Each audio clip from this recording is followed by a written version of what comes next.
जरा सोचिए, एक प्राइवेट कंपनी और वो एक पूरे के पूरे देश पर कब्जा कर ले, है ना? सुनने में एकदम अविश्वसनीय। लेकिन यही तो कहानी है ईस्ट इंडिया कंपनी की। एक ऐसी कहानी जो दिखाती है कि कैसे सिर्फ और सिर्फ मुनाफा कमाने की धुन ने एक पूरा साम्राज्य खड़ा कर दिया। तो सबसे बड़ा सवाल यही उठता है कि आखिर ये सब हुआ कैसे? मतलब व्यापारियों की एक मामूली सी कंपनी जो सिर्फ पैसे कमाने आई थी, वो देखते ही देखते एक पूरे साम्राज्य पर राज कैसे करने लगी। चलिए आज इसी असाधारण कहानी की परतें खोलते हैं। तो कहानी की शुरुआत होती है एक बहुत ही शक्तिशाली प्रेरणा से, पैसा। उस जमाने में यूरोप के व्यापारियों के लिए भारत किसी सोने की चिड़िया से कम नहीं था। एक ऐसी जगह जहां वो चीजें थीं जिनकी यूरोप में जबरदस्त मांग थी। और दिलचस्प बात यह है कि अंग्रेज इस रेस में पहले नहीं थे। नहीं, उनसे तो काफी पहले पुर्तगाली और डच यहां आ चुके थे, अपनी फैक्ट्रियां लगा चुके थे, और फिर फ्रांसीसी भी इस खेल में कूद पड़े। तो अब समझ सकते हैं कि 17वीं सदी की शुरुआत में भारत के व्यापार पर कब्जा करने के लिए एक जबरदस्त होड़ मची हुई थी। तो सवाल ये है कि आखिर ये सारी मारामारी थी किस लिए? जवाब है भारत के बेशकीमती खजानों के लिए, मसाले जिनकी कीमत उस जमाने में सोने के बराबर हुआ करती थी। दुनिया का सबसे बढ़िया सूती और रेशमी कपड़ा, नील, अफीम, ये सिर्फ चीजें नहीं थीं, ये वो दौलत थी जिसने यूरोप की हर कंपनी के अंदर एक आग लगा दी थी, एक दूसरे से आगे निकलने की आग। अब कहानी में आता है एक बहुत बड़ा ट्विस्ट। ये जो यूरोपीय कंपनियां थीं, ये किसी मजबूत एकजुट भारत में नहीं आई थीं। नहीं, वो एक ऐसे भारत में पहुंचे थे जहां जो सबसे बड़ी ताकत थी, यानी मुगल सल्तनत, वो कमजोर पड़ रही थी, बिखर रही थी। और जैसे ही मुगलों की पकड़ ढीली पड़ी, भारत का पूरा पॉलिटिकल मैप ही बदल गया। एक तरफ मराठा एक जबरदस्त ताकत बनकर उभरे, तो दूसरी तरफ बंगाल, अवध और मैसूर जैसी रियासतों ने खुद को आजाद घोषित कर दिया। मतलब एक सेंट्रल पावर के बिना पूरा भारत, कह लीजिए, अलग अलग ताकतों का अखाड़ा बन गया था। और बस यही बिखराव, यही आपसी लड़ाई ईस्ट इंडिया कंपनी के लिए एक सुनहरा मौका बन गई। उन्होंने इसी फूट का फायदा उठाने का फैसला किया। एक राजा को दूसरे के खिलाफ भड़काया और अपनी सबसे मशहूर पॉलिसी डिवाइड एंड रूल, यानी फूट डालो और राज करो के दम पर धीरे धीरे अपना दबदबा बढ़ाना शुरू कर दिया। और यहीं से ईस्ट इंडिया कंपनी का असली मकसद पूरी तरह से बदल जाता है। अब वो सिर्फ एक ट्रेडिंग कंपनी नहीं रही, अब उनका ध्यान व्यापार से हटकर जमीन पर, यानी भारत के इलाकों पर कब्जा करने की तरफ चला गया। इस बदलाव को समझने के लिए 1750 का दशक एक टर्निंग पॉइंट है। देखिए, इससे पहले कंपनी क्या थी? बस एक व्यापारी जो यहाँ के राजा नवाबों के सामने अर्जियां लगाती थी कि हमें व्यापार करने दो। लेकिन 1750 के बाद पूरी पिक्चर ही बदल गई।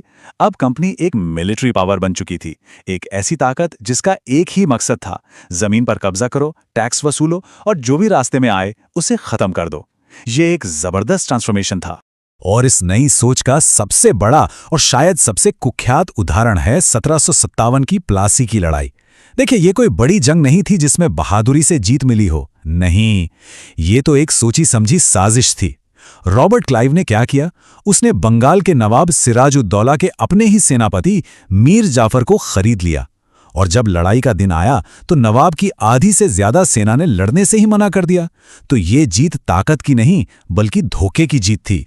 और प्लासी की इस जीत के बाद बंगाल पर जो कब्जा हुआ, वो कंपनी के लिए किसी जैकपॉट लगने जैसा था। जानना चाहेंगे? बंगाल उस वक्त भारत का सबसे अमीर, सबसे खुशहाल सूबा था, और यहां से मिली बेहिसाब दौलत ने ही कंपनी के लिए पूरे भारत को जीतने का दरवाजा खोल दिया। अब जरा इस रकम पर गौर कीजिए, 1,77,00,000 रुपए। आज के हिसाब से तो ये अरबों खरबों में होगी। ये वो रकम थी जो नए कठपुतली नवाब मीर जाफर ने कंपनी को हर्जाने के तौर पर चुकाई। बस इस एक पेमेंट ने कंपनी की तिजोरियां लबालब भर दी और रातों रात उसकी किस्मत पलट कर रख दी। तो ये बात एकदम साफ है, बंगाल का पैसा ही वो चाबी थी जिसने अंग्रेजों के लिए पूरे भारत का दरवाजा खोला। इसी पैसे के दम पर कंपनी ने एक बड़ी, मॉडर्न और प्रोफेशनल आर्मी खड़ी की। एक ऐसी फौज जिसके सामने फिर किसी भी भारतीय राजा का टिक पाना लगभग नामुमकिन हो गया। और कहानी यहीं खत्म नहीं हुई।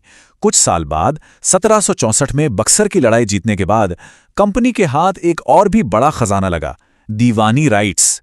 इसका सीधा सा मतलब यह था कि अब मुगल बादशाह की तरफ से उन्हें बंगाल, बिहार और उड़ीसा का पूरा टैक्स वसूलने का लीगल हक मिल गया। सोचिए, पावर सारी लेकिन जिम्मेदारी कोई नहीं।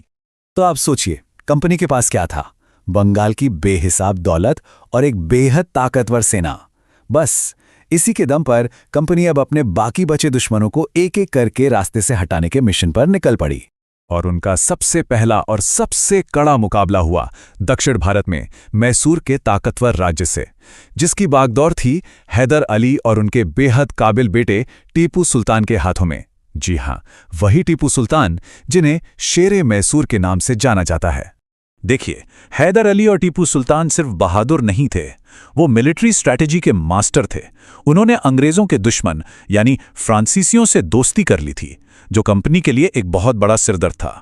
यही वजह है कि मैसूर को झुकाने में अंग्रेजों को एक नहीं, दो नहीं, बल्कि चार खूनी जंगें लड़नी पड़ी और आखिर में 1799 में अपनी राजधानी श्रीरंगपट्टनम को बचाते हुए टीपू सुल्तान की मौत हो गई और मैसूर की आज़ादी का सूरज भी डूब गया।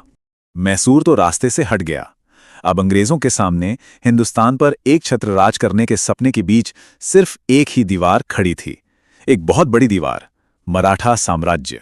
असल में मराठा इतने ताकतवर थे कि वो चाहते तो मुगलों के बाद पूरे भारत पर हुकूमत कर सकते थे, लेकिन उनकी एक बहुत बड़ी कमजोरी थी उनके अपने सरदारों के बीच की आपसी फूट और जलन। और अंग्रेज इस कमजोरी को भांप गए। उन्होंने इसी का फायदा उठाया। 3 जंगों के दौरान उन्होंने बड़ी चालाकी से एक एक करके हर मराठा सरदार को पहले अलग किया और फिर हराया और आखिर में सबको घुटने टेकने पर मजबूर कर दिया। और सिर्फ जंग ही नहीं, अंग्रेजों ने एक और बहुत चालाक हथियार का इस्तेमाल किया। ये एक डिप्लोमेटिक जाल था जिसे कहते थे सब्सिडियरी अलायंस या सहायक संधि।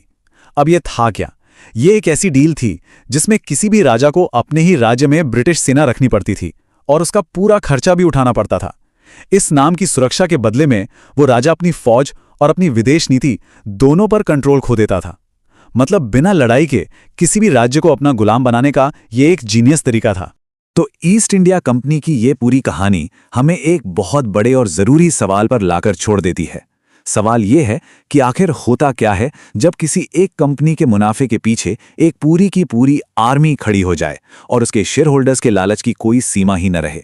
ये एक ऐसा सवाल है जो भले ही इतिहास का हो, लेकिन आज भी उतना ही और शायद उससे भी ज्यादा मायने रखता है।